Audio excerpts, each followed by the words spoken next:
Günaydın, günaydın insanlara günaydın. Günaydın, günaydın sevenlere günaydın, günaydın. Hepiniz hoş geldiniz sevgili YouTube ailemiz. Ve bizi ilk defa izleyenler için her zamanki açıklamamızı yapıp bölümümüze başlayalım. Ben ve Ali yaklaşık 2 yıldır Güney Amerika topraklarındayız ve başladığımız nokta olan Buenos Aires'e geri döndük. Ve hem sizin hem de bizim merak ettiklerimizi harmanlayıp her pazar yeni bölümlerle sizlerle oluyoruz. Bu bölümde yarın Arjantin'de olacak seçimle ilgili bir bölüm yapmaya karar verdik. Ve bu seçimde bir kısmın çok korktuğu, bir kısmının da desteklediği, büyük bir kısmının da desteklediği bir aday hakkında konuşacağız.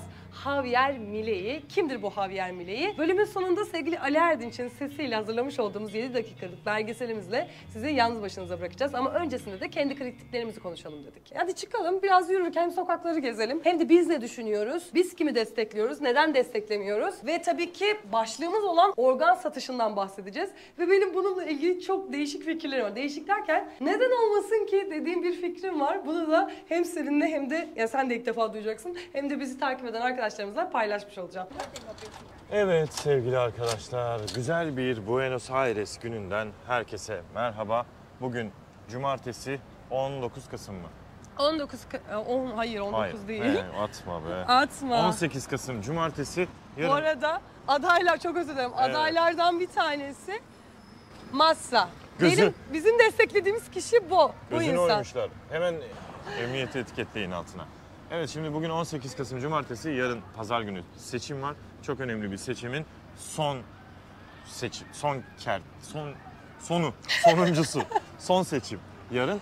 Yarın... Adaylar 4 kişiydi ve şu anda 2 kişi kaldılar işin sonunda. Evet, elene geldiler. Bir tanesi bugün bizim üzerinde duracağımız Milei, büyük ihtimalle seçilecek deniyor. Bilmiyorum, bakalım, göreceğiz. Bir diğeri Massa. Biz kendi fikirlerimizden, kendi düşündüklerimizden, buradaki arkadaşlarımızdan, duyduklarımızdan Massa kim, Milei kim onu anlatacağız size. Ardından da Cansu'nun demin bahsettiği gibi genel çerçevesiyle organ bağışının serbest olması... Bağış mı? Satışı.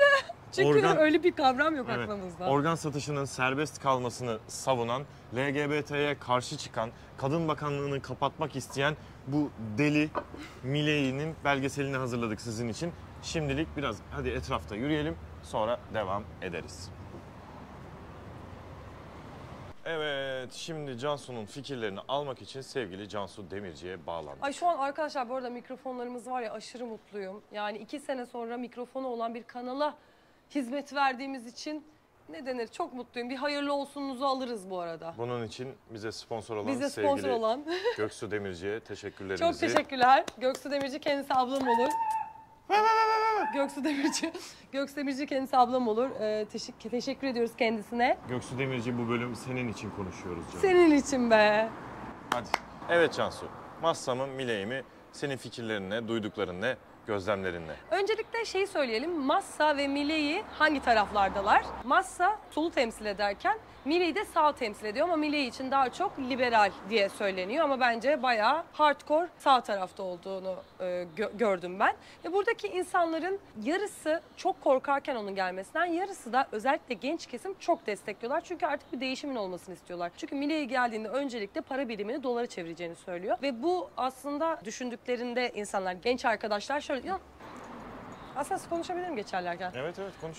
Genç arkadaşlar şöyle düşünüyor. Hani geldiği zaman ekonomiyi çok iyi bir hale getirecek, artık sıtkımız sıyrıldı diyorlar. Milei mi?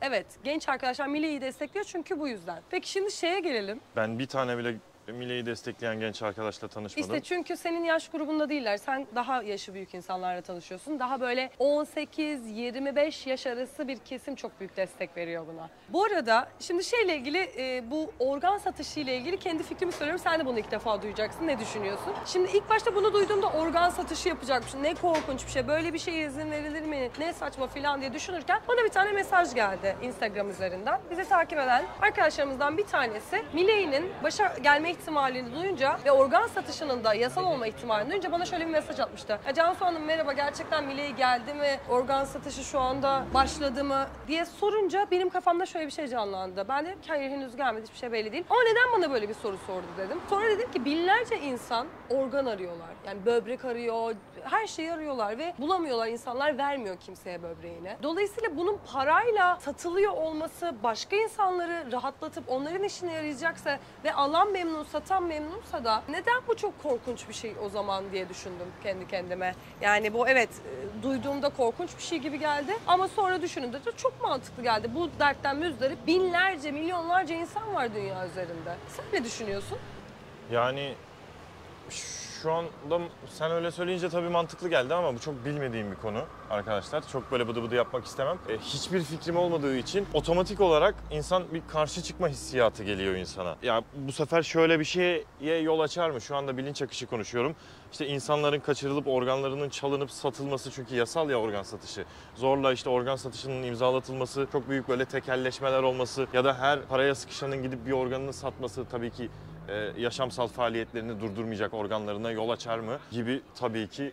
Yani dünyanın hiçbir yerinde serbest mi mesela bu, biliyor musun? Yani vardır mutlaka, Ya serbest mutlaka olan bir yer. vardır. Bunu ilk defa Mile'yi söylememiştir Evet herhalde. ama ben bilmiyorum. Tabii ki organ bekleyen hastalar için Müthiş bir şey olabilir yani. sıkıntılı dönemler geçiyor eminim. Ya düşünsene yani yıllarca annesi, babası ya da evladı yatakta bekliyor böbrek ve sıra gelmiyor. O böbreğin Mile'ye sırası geldi, satışa izin verdi. Herkes böbreklerini satmaya başladı falan.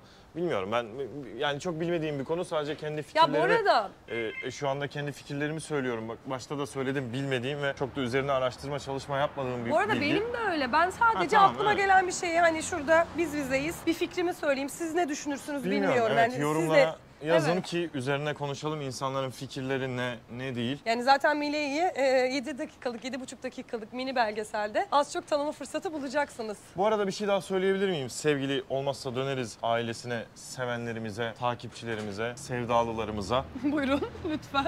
Bu bölümün sonunda izleyeceğiniz belgesel bölümleri yapsak. Beğendiniz mi, beğenmediniz mi? Evet. Yorumlara bir evet, hayır, çok beğendik, bunu çoğaltabilirsiniz ya da ne saçma şeymiş lan, böyle şeyler yapmayın yazarsanız. Çok sıkıldık ya da çok eğlendik. Çünkü aynı zamanda burada çok önemli isimler var. Yani Carlos Gardel var mesela, tangonun kralı Tabii adam. Eva Peron'lar, Carlos Gardel'ler, buradaki tarihi bölgeler. İşte buradan sonra başka bir ülkeye gittiğimizde bu belgesel bölümlerini arttıralım mı, arttırmayalım mı, ne yapalım? Sizden bir feedback, geri dönüş Evet. bekliyoruz dostlar. O zaman şimdi size... Dur ya, Bence yeter ya. ben de anlatmadım Massamo Mine'yi Ha ya. tamam. Şimdi sana soracağım. Arkadaşım ya. Şimdi de Ali'nin seçimlerle ilgili fikirlerini soracağım. Neler duymuş çevresinden, insanlar neler düşünüyor? Buralı insanlar. Ali bize söylesin. Geç karşıma, mikrofon var, uzaktan çek beni. Mikrofon Boydan var görelim. ya, şimdi biz havalara girdik. 200 metre uzaklaşmadan bir şey çekemiyoruz. Boydan görelim Ali dayıyı. Buyurun. Evet gördük. Başlıyor muyuz? Evet. Tamam. Şimdi benim de tabii ki burada arkadaşlarımız var, burada yaşayan Türkler var, buralı insanlar var, Arjantinli. Benim gördüğüm, tanıdığım, benim bildiğim. Ya tabii ki bu adam %50'lere kadar oy alıyor yani. Buna oy veren insanlar var yani. Şey gibi olmasın bizim Türkiye'deki, kardeşim kimse AKP'li değil, bu AKP nasıl kazanıyor %50 gibi. değil bu arada, 30 civarı Ya alıyor. 30 civarı alıyor. Son ikiye kaldı yani Evet. sonuçta herif. Benim tanıdığım hiç kimse, bir iki kişi dışında böyle Milei'yi savunmuyor. Herkes massacı, çünkü massa direkt adam solcu yani. Bu ülkenin önemli değerleri var. Hastaneler tamamen ücretsiz, eğitim tamamen ücretsiz. Burası böyle bir sosyal devlet konumunda. Devlet daireleri hiçbiri özelleştirilmemiş durumda. Büyük şirketlerin tamamı hala devlete ait ve elektrik, su, doğalgaz, benzin, bunlar hala çok ucuz bu ülkede. Gerçek bir sosyal devlet şeklinde ve insanlar Arjantin'in böyle bir kültürle var olduğunu, evet şu anda ekonomik sorunları olsa da böyle devam etmesi gerektiğini savunuyor benim çevremde tanıdığım herkes. Bir şey söyleyeceğim. Bununla ilgili bir haber çıktı. Türkiye'de de ekonomi bu kadar kötü giderken hala 20 yıldır aday olan Erdoğan'ın, yani ekonomi bu kadar kötü giderken ki başta kim varsa aynı aday seçildi. Burası için de Türkiye Erdoğan'a bir şey yapmışlar. Bir karşılaştırma yapmışlar. Burası da çok kötü. Hala işte Ekonomi Bakanı biliyorsun bu adam. Massa, evet. Massa Ekonomi Bakanı. Şu an iki adaydan bir tanesi Milei, bizim bugün bahsettiğimiz işte şeytan mı, deha mı, ne bu adam? Çünkü böyle şeytan şeyler, görseller falan yapıyorlar bu adama. Diğeri yani Massa, benim de naçizane desteklediğim aday. Şu anda ülkenin ekonomi bakanı.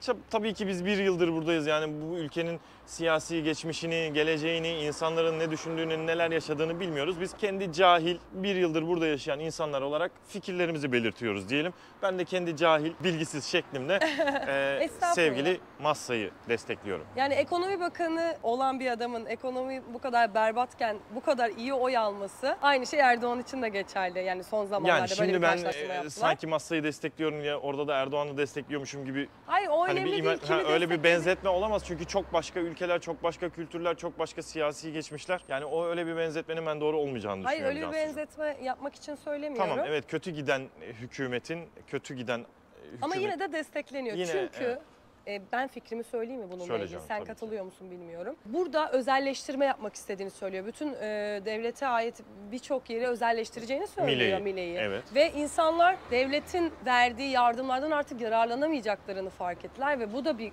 korku sardı herkese burada. Ya ama işte ben biraz bu askerde de mesela komutanlarla ufak tartışmalar yaşamıştım. Onlar da devletin böyle şeylerle ilgilenmemesi gerektiğini, büyük şirketlerin özelleştirilmesi gerektiğini söylemişlerdi. Ben o zaman da Gezi'den çıkıp askere gitmiştim. O zaman da devletin değerlerinin özelleştirilmemesi gerektiğini, devletin kontrolünde olması gerektiğini savunmuştum. Şu anda hala öyle olması gerektiğini savunuyorum ki bakınız ülkemiz ne halde? Bütün Cumhuriyet'in oluşturduğu, geliştirdiği bütün devlet daireleri, fabrikalar, kurumlar hepsi özelleştirildi. Ve halk maalesef hiç de hoş olmayan durumlarda. Hepimiz gibi. Evet arkadaşlar, şimdi sizi sevgili Ali'nin muhteşem sesiyle seslendirdiği 7,5 dakikalık Javier Milei belgeseliyle baş başa bırakıyoruz. İzlediğiniz için teşekkür ederiz sevgili dostlar. Çarşamba günü mikrofonlarımız, kameralarımızla süper kaliteli bir canlı yayında seçim sonuçlarını birlikte konuşuyor olacağız. Hoşça kalın. Bu arada abone olmayan varsa lütfen abone olup beğen tuşuna basmayı da unutmayın. Sizleri seviyoruz. Hoşça kalın. Ciao ciao. Javier Milei, peruk lakabıyla bir anda dünya siyasetinin gündemine oturan en ilginç figürlerden biri. Enteresan açıklamalarıyla çok tepki çeken Milei, dikkatleri üzerinde toplamayı başardı. Şimdi ise Arjantin'in yeni lideri olma gayretinde ve hiç azımsanamayacak bir oy potansiyeline sahip. Javier Milei, 22 Ekim 1970'te Arjantin'in başkenti Buenos Aires'te dünyaya geldi. Ailesinin ekonomik durumu pek iyi değildi. Babası otobüs şoförlüğü yapıyordu. İlerleyen yaşlarını ailesinden her anlamda uzak geçirdi. Onun çocukluk döneminde de ülke ekonomisi çok kötüydü. Arjantin'deki hiperenflasyon herkesin tek gündemiydi. Bu durum Milei'nin de dikkatini bir hayli çekti. Hayali, başarılı bir ekonomist olmaktı. Başkan adayı Milei'nin futbola ilgisi de var. Ergenlik döneminden gençlik yıllarına kadar Arjantin'in futbol kulüplerinden biri olan Chacarita Curnos takımında kalecilik yaptı. Ve lisans eğitimini ise Belgrano Üniversitesi'nde ekonomi üzerine yaptı. Ardından bu alanda 2 yüksek lisans derecesi aldı. Üniversiteden mezun olduktan sonra birkaç şirkette kıdemli ekonomist olarak çalıştı. Başarılı bir ekonomisti. Sektörde de tanınmaya başlamıştı. Sektördeki başarısının ardından Uluslararası Yatırım Anlaşmazlıkları Çözüm Merkezi'nde hükümet danışmanı olarak görev yaptı. İlerleyen yıllarda ekonomi alanında tanınan bir isim haline geldi. 20 yılı aşkın bir süre büyüme ekonomisi, makro ve mikro ekonomi üzerine çalıştı. G20 Ulusal Ticaret Odası Ekonomi Politikaları grubunun danışmanı oldu. Ekonomik büyüme konusunda uzmanlaştı. Bu alanda 9 kitap kaleme aldı. Ve tabii medya alanında da öne çıkan bir isim oldu. Mitleri Yıkmak isimli bir programın sunuculuğunu yaptı. Son dönemde ise Arjantin'de mevcut siyasileri eleştiren bir televizyon yorumcusu olarak büyük bir popülarite kazandı. Giderek tanınan bir isim haline geliyordu. Onu sevenler kadar sevmeyenler de vardı. Kendisini Arjantin ekonomisinin ihtiyaç duyduğu radikal değişim olarak tanımlıyordu. Ekonomi temelli siyasal eleştirileri sonucunda kendini siyaset sahnesinde buldu ve 10 Aralık 2021'de milletvekili oldu. Milei siyasete girmeden önce televizyonda, sohbet programlarında tuhaf iddialarda bulunan biri olarak değerlendiriliyordu. Ancak son dönemde giderek popülerleşti. Ardından Arjantin'in başkanlık seçimlerinde aday olmak için yarıştı. Ön seçimlerden önce internette yayınlanan bir videoda eski Brezilya Devlet Başkanı Bolsonaro, Milei'yi desteklediğini ve siyasette akraba olduklarını söyledi. Bolsonaro, Milei'nin özel mülkiyete, ifade özgürlüğüne ve serbest piyasaya verdiği desteği baz alarak pek çok ortak noktamız var diyordu. Milei şaşırtıcı bir şekilde oyların %30,10'unu alarak ön seçimlerden zaferle çıktı. Milei'nin bu denli yüksek bir oy alması herkesi çok şaşırtmıştı. Çünkü bu beklenmedik bir durumdu. Seçim öncesinde yapılan kamuoyu yoklamalarından oyların yalnızca %20'sini alması beklenen Milei, Arjantin'de tartışmalı bir siyasi figür haline geldi. Arjantin medyası seçim sonuçlarını siyasi bir deprem olarak nitelendirdi. Hatta sonuçlar sağ popülizm modası Arjantin'e de sıçradı şeklinde yorumlandı. Başkan adayı Milei yaptığı konuşmada kuzulara yol göstermeye değil, aslanları uyandırmaya geldim dedi. Bugün çöküş modeline yeter demek için ayağa kalktık ve Arjantin'in yeniden inşası için ilk adımı attık dedi. Seçimler Arjantin ekonomik alanda bir darboğaz içindeyken yapıldı. Ağır bir ekonomik krizin pençesinde olan Arjantin'de yıllık enflasyon %100'ün üzerine çıkmış durumda. Yoksulluk oranı ise yaklaşık %40. Sıra dışı aday Milei'nin ön seçim zaferi daha şimdiden piyasaları sarstı. Arjantin'de hükümet pesoyu dolar karşısında yaklaşık %18 oranında devalüe etti. 1 dolar 1000 pesoya yükseldi. New York borsasında da Arjantin devlet tahvilleri değer kaybetti. Ülkede enflasyon %115 seviyesinde. Ekonomideki kötü gidişat alanı olduğu için Milei'nin de en büyük silahı. Bu nedenle böylesine bir başarıyı elde ederek aday olan Milei'nin seçmenin tepki oylarını aldığı görüşü hakim. Onun en belirgin özelliğinin yaptığı sert açıklamalar ve radikal görüşleri olduğunu söylemek yanlış olmaz. Gerçek bir iş deneyimi olmayan etkisiz, asalak politikacılar sözleriyle siyasi eliti hedef alan açıklamalar yaptı. Arjantin'in bir vergi cehennemi olduğunu söyleyerek bütçeyi dengelemek için hükümet harcamalarının azaltılmasını savunuyor. Temmuz ayında hakkında bir soruşturma açıldı. Adı adaylık için ticari anlaşma yaptığı yönünde bir iddiaya karıştı. Ama soruşturmadan şimdilik bir sonuç çıkmadı. İddialar da kanıtlanamadı. Aynı zamanda gazetecilere ve kendisini eleştirenlere karşı şiddetli tavır sergilemekle de suçlanıyor. Onun fotoğraflarına baktığımızda dikkatimizi çeken ilk şey çatık kaşları, uzun favorileri ve dağınık saçları. Bu enteresan saç stili nedeniyle ona el peluca, yani peruk denmeye başlandı. Dağınık saçlarıyla çok konuşulmaya başlanınca da bir açıklama yaparak saçlarını taramadığını söylemişti. Geçtiğimiz haftalarda verdiği bir röportajda da Musevi olmak istediğini açıkladı. Bu açıklamasıyla da uzun süre gündemde kaldı. Onun çok konuşulmasına neden olan bir diğer şey de kürtaj hakkındaki görüşleri. Tecavüz vakalarında bile kürtaja kesinlikle karşı çıkıyor. 10 yaşındaki bir kız çocuğuna tecavüz vakasında kürtaj yapılmasını cinayet olarak yorumlamıştı. Sadece annenin hayatını riske attığı durumlarda kürtaj yapılabileceğini savunuyor. Bunun yanında küresel ısınmanın varlığını da reddediyor. Bunu küresel Marksizmin bir uyandırması olarak görüyor. Aynı zamanda kültürel Marksizmle Kadın Bakanlığı'nı da ilişkilendirmişti. Hatta Cumhurbaşkanı olursa Kadın Bakanlığı'nı kapatacağını söylüyor. Bunun yanında sağlık sistemini özelleştirmeyi, vergileri büyük ölçüde düşürmeyi, kamu harcamalarını kısmayı, devlete ait tüm işletmeleri özelleştirmeyi ve sağlık, eğitim ve çevre bakanlıklarını kaldırmayı planlıyor. LGBT konusunda da benzer bir tavır içerisinde. Açıklamalarında sık sık LGBT'yi eleştiriyor. Devlet okullarında toplumsal cinsiyet ve kimlik konularında eğitim verilmesine de kesinlikle karşı. Okullarda verilen cinsel eğitimin geleneksel aileyi yok etmeye yönelik bir girişim olduğunu savunuyor. İşçi dostu çalışma yasalarını kanser olarak nitelendiriyor. Devleti tüm sorunların temeli olarak görüyor. Kamu harcamalarında radikal kesintilere giderek eğitim ve sağlık sistemini özelleştirmek istiyor. Bireysel silahlanmadan yana bir tavır sergileyen aday, insan organlarının satışının da yasal olması gerektiğini savunuyor. Seçilirse ilk işlerinden birinin Arjantin Merkez Bankası'nı feshetmek olduğunu söyleyen Milei, peso yerine Amerikan doları getireceğini ve zarar veren devlet şirketlerini özelleştireceğini söylüyor. Görüşleri Brezilya'nın eski devlet başkanı Bolsonaro ve Amerika'nın eski başkanı Donald Trump'la aynı çizgide yer alıyor. Şimdi ise gözler Arjantin'de 19 Kasım Pazar gününe çevrilmiş durumda. Yani bugün dananın kuyruğu kopuyor. Her şey belli olacak. Bir kesim tarafından çok desteklenen, bir diğer kesimin de başa gelmesinden bir o kadar korktuğu Javier Milei, bakalım enflasyonun korkunç derecede olduğu Arjantin'de bu fırsatı kullanıp başa geçebilecek mi?